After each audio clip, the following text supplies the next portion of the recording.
saya Didi Darmawan, orang panggil saya Bang Denny. Saya lahir 21 Juli 1987, jadi Juli kemarin tepat usia saya 33 tahun.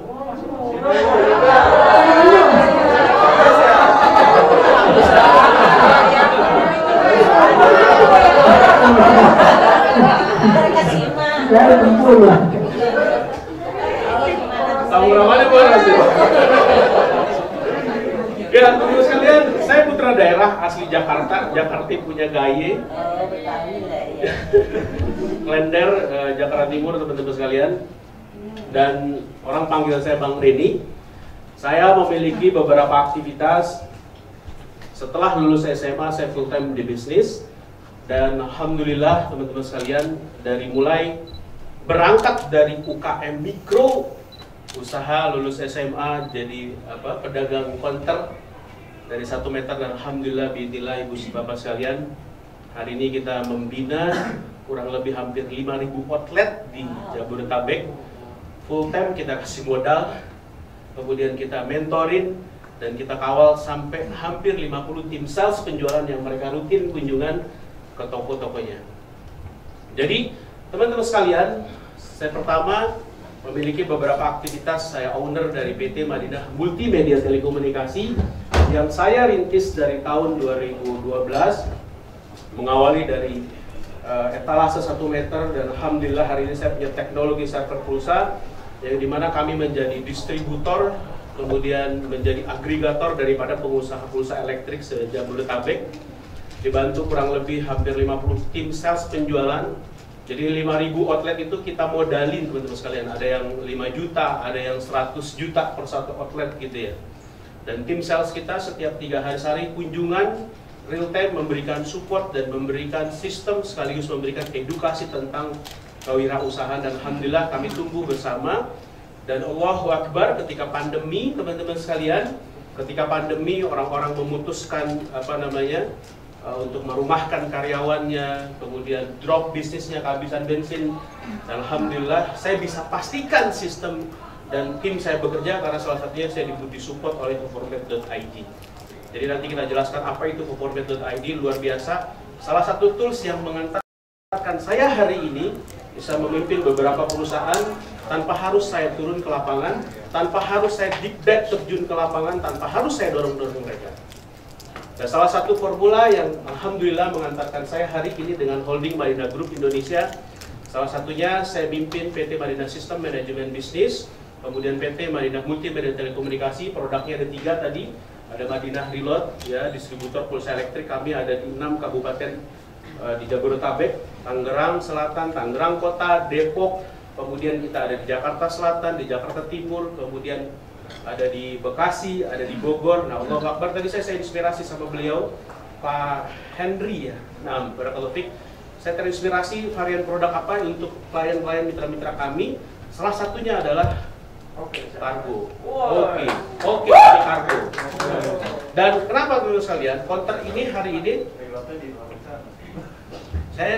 jadi mitra saya tambahkan varian produknya. Kan mereka ada yang toko kelontong, aksesoris. Nah, saya mau tambahkan varian produknya itu. Insya Allah terinspirasi. Salah satunya juga saya punya yayasan sosial. Salah satu bisnisnya adalah Madinah Teknik reparasi servis AC, dan saya terinspirasi. Saya kepingin di cabang-cabang saya ada OKOC galon tuh, air mineral tuh. Saya berharap foundernya ada di sini tadinya, jadi kita bisa diskusi gitu ya. Jadi lumayan nih, 5.000 outlet ini kalau kita taruh kan, bayangin meleduk tuh pabrik. Insya Allah. Baik.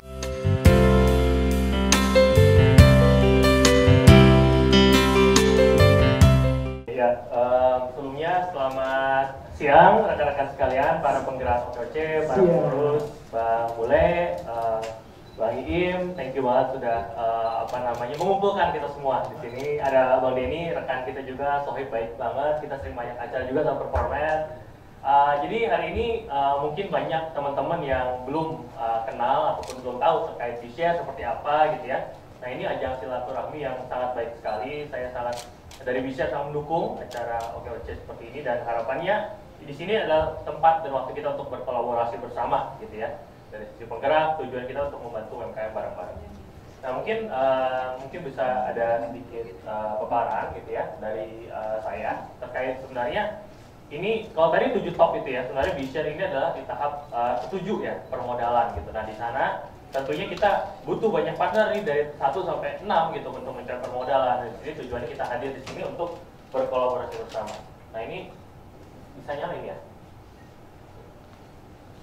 Mana kan? Buat pointer ya?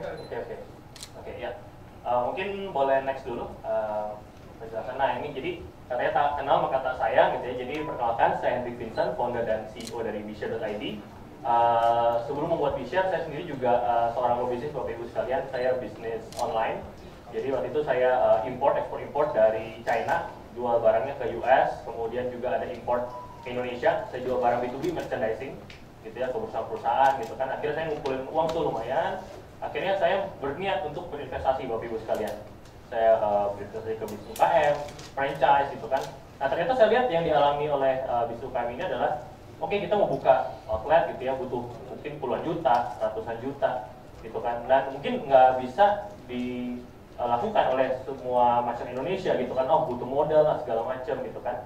Nah akhirnya waktu itu saya sama teman-teman berkepikiran untuk kenapa nggak kita patungan aja, kita urunan aja untuk akhirnya membiayai usaha tersebut gitu kan. Dan di sisi resiko bisa lebih dimitigasi juga gitu. Nah akhirnya saya dan teman-teman membuat bshare sebagai wadah untuk bukan cuma buat teman-teman aja yang kenal, bahkan yang nggak kenal pun bisa ikut urunan untuk membantu UMKM. Nah di sana kita membuat bshare gitu. Jadi di tahun 2020 kemarin sempat mendapatkan penghargaan Forbes Top Under 30 dari Forbes Indonesia. Kemudian juga sempat belajar di Alibaba.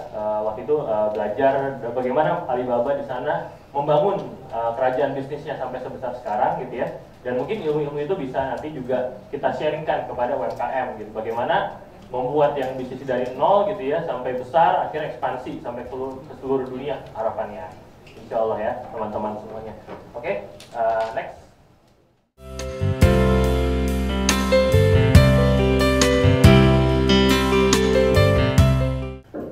Selamat sore dan semoga kita diberkahi Allah selalu. Amin. Ya Rabbal Alamin.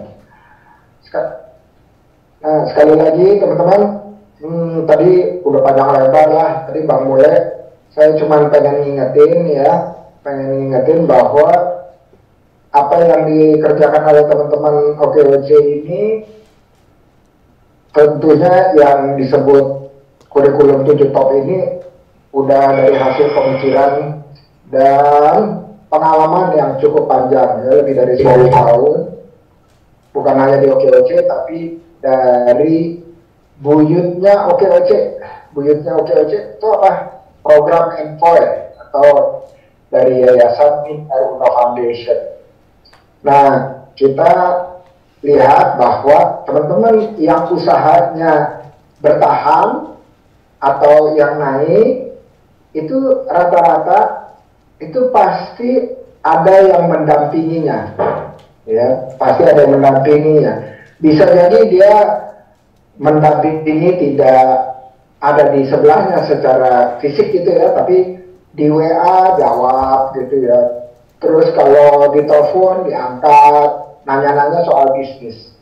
Nah ini yang saya sebut sebagai pendampingan yang melekat atau bahasa Inggrisnya hand holding. Gandengan tangan, digandeng tangannya ya di samping. Kita tidak menggunakan istilah binaan, kenapa? Karena binaan itu cenderung bicara mengenai dari yang sudah duluan dan maju, pengetahuannya jauh lebih banyak, kepada yang baru-baru aja, ya atau yang di bawah dia. Nah, kalau pendampingan itu beda. Pendampingan itu ya jalan sejajar. Jadi kalau misalnya sholat itu kayak saf gitu ya, kayak saf.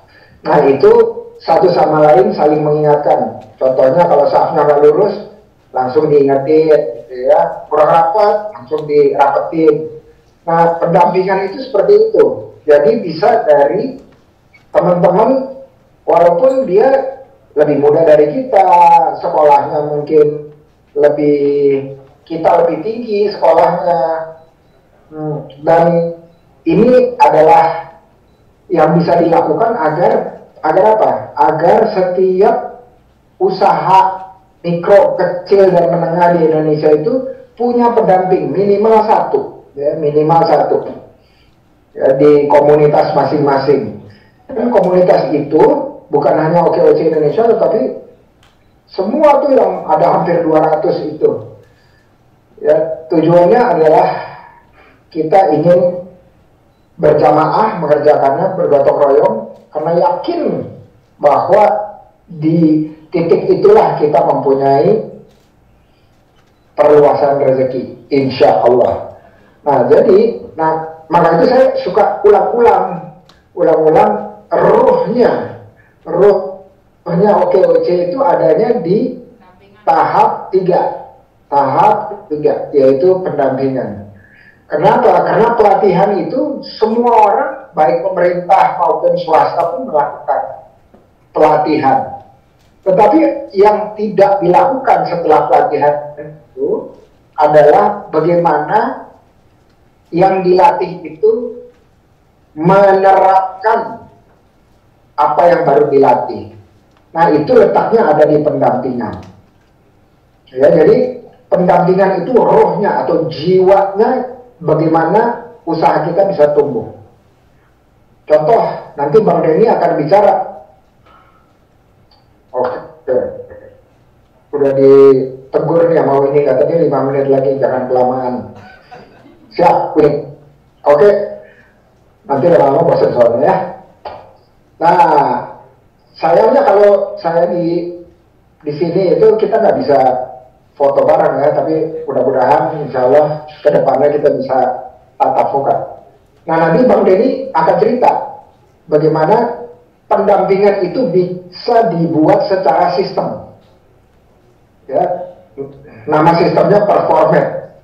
Ya, pendampingan itu melihat apakah kita menerapkan ilmu yang sudah dilatih. Habis itu kita ditanya terus tuh targetnya bagaimana, usahanya kita, ikhtiarnya itu, dan seterusnya. Jadi kita bisa selalu on track.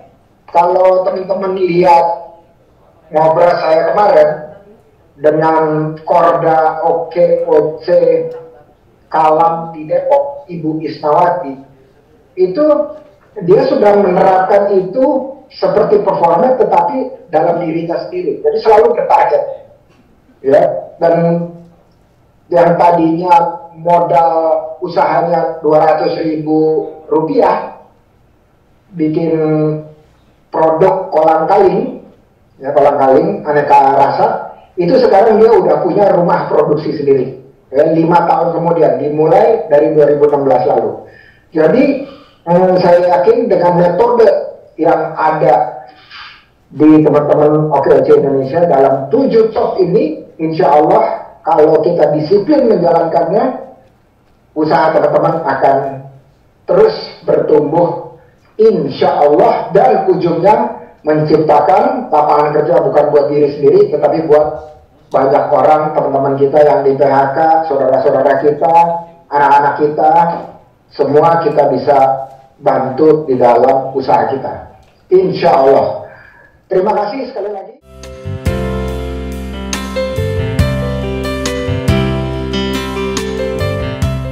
Semua yang hadir di sini, dan Lunakos dan mendukung acara ini juga. Sekali lagi terima kasih banyak, teman-teman penggerak juga semangat hadir, alhamdulillah, dan mudah-mudahan ini acara bisa rutin ya. Kalau sudah bisa rutin dan kita tetap jaga protokol kesehatan. Dari Pak Sandi juga pesan tetap jaga protokol karena kemungkinan akan besar nih bulan Juni prediksinya untuk penyebaran virus COVID-19. Alhamdulillah saya juga baru aja vaksin hari ini. Saja teman-teman, sekali lagi juga semangat terus, kita tetap di koridor 7 top ya.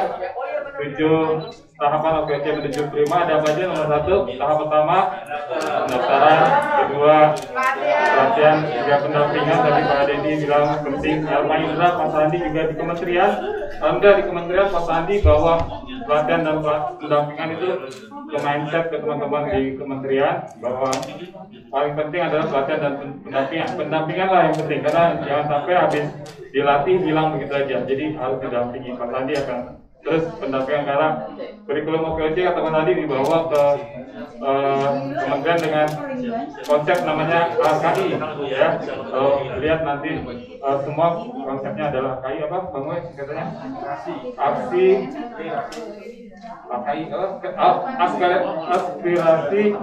Apresiasi kreasi Indonesia. Nah, dia akan mengapresiasi kreasi Indonesia dengan memberikan pelatihan, pendampingan, dan juga semua akses yang dibutuhkan. Pemasaran. Tadi pesan tuh masalah pemasaran. Jangan sampai kita menjadi rohali katanya. Apa tuh? Ada ya, Pak?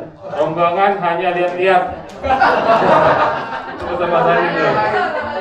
Terus dia bilang, atau rohana. Apa tuh? Rombongan hanya nanya-nanya doang. Rombongan hanya nawar-nawar doang. Nah, yang benar tadi itu rojali. Apa? Rombongan? Apa? Jajan dan beli. Ya. Rojali. Ya. Oh ya. Rombongan jarang beli. Ya, apa? Rombongan yang Jalan beli. pokoknya rombongan yang beli deh. Oke, betul. Kayaknya ada deh. Rojali ya. Apa ya? Rojali. Ada contohnya. Rojali. Ini gimana sih? Bentar. Terus kenalin pesan tadi.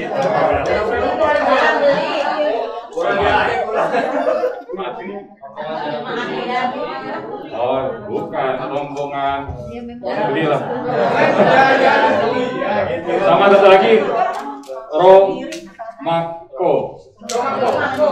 Rombongan mau kolaborasi. Jadi Pak Sandi di kementerian juga memakai konsep kolaborasi, ya, kita kolaborasi dan beraksi dengan cara tadi disampaikan oleh performance, karena 4 kendala UMKM itu pertama memang benar masalah pengetahuan, ya, masalah pengetahuan akhirnya SDM-nya jadi lemah, kualitas bisnisnya jadi lemah. Nah, ini performance diikuti kali ini untuk meningkatkan performance kita. Yang kedua, ya tadi akses pasar, ya, akses pasar kita saling bantu teman-teman, hingga nanti pameran-pameran kita adakan. Tolong ini kita lagi cari cara supaya bisa pameran secara hybrid. Tapi ya itu tadi jangan, iya baca, kita cari kesempatan, tapi bacanya jangan rohani dan rohana. Terus yang ketiga, UMKM kita lemah di literasi keuangan. Tadi ada Luna Pos nanti akan bantu dengan teman-teman lainnya. Nah, yang keempat, akses permodalan. Ya, nanti alhamdulillah ada Mas Vincent sudah menyampaikan. Nah, sekarang juga konsep SCF tadi sudah diresmikan oleh Presiden Jokowi, ya, kemarin Januari. Singkatannya security crowdfunding. Jadi kita dengan security crowdfunding bisa gotong royong mencari permodalan, ya. Tapi tadi performanya tadi ada beberapa piramida tuh 8 ya tadi ini, ya, untuk bisa kita naikin dulu supaya ditutup sama bisa. Terima kasih banyak teman-teman, semoga bermanfaat, sehat semua, kita bisa saling silaturahmi, akhirnya paling senang. Insyaallah udah agak sering ketemu. Assalamualaikum warahmatullahi wabarakatuh.